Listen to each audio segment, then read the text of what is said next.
In Rudhiram, director Jisho Lon Antony is trying to make it a combination of revenge and survival. You have one track that features a psycho killer who has the outlook of a nice guy, and then we have the track of the girl who is trying her best to get out of a place where she has been kept captive.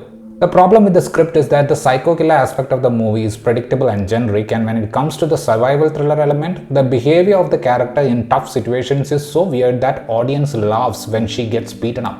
The review will have minor spoilers ahead. So the movie basically revolves around two characters, a doctor named Matthew and a young girl named Swati. Matthew is a very kind-hearted doctor who helps the needy by providing them healthcare. In a different hospital, he is giving therapy sessions. But Matthew has a different side, and we see that he has kidnapped and kept Swati in a secret room in his house. What is it that made the seemingly good Matthew take such an action against Swati? This is what we explore in this movie. The major issue with the film is the fact that it is not trying to narrate the story from a fresh perspective.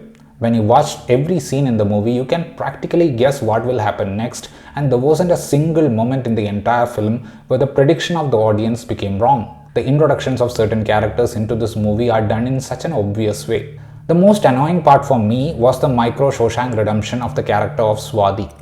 People who were sitting next to me were getting irritated seeing the stupid behavior of the character.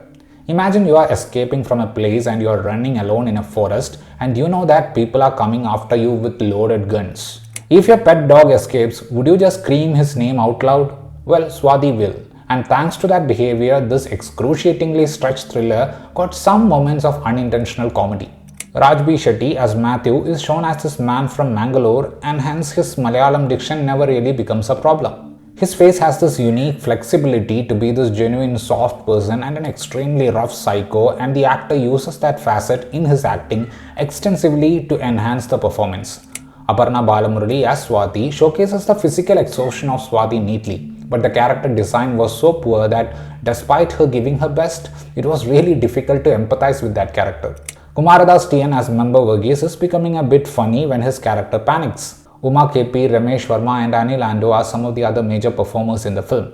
Jisho Lon Antony, who has written the film, is hoping that he can make the survival story of Swati intense and gripping on the screen.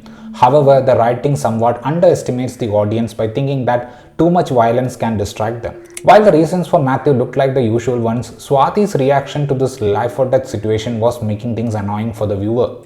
What was irritating was the kind of things Swati did when she had the opportunity to escape. A psycho has captured you and you are in a house in the middle of a jungle, and Swati is looking for socks and shoes to make the journey comfortable. And in the morning, she has the smile on her face as if she is on an authorized jungle truck. Her pre-climax Hawkeye transformation is something I don't want to get into. The only thing that looked good was the fight sequence between Rajbi Shetty and Anil Ando. Precise cuts and camera movements made that sequence really good on screen. Rudhiram is a predictable and familiar story that could only make an impression if the script had a different approach and the struggle of the characters had an impact on the viewers. Unfortunately, both these necessary aspects were flawed for this film, and hence it became an exhausting one that couldn't be saved by the last-minute backstory twist.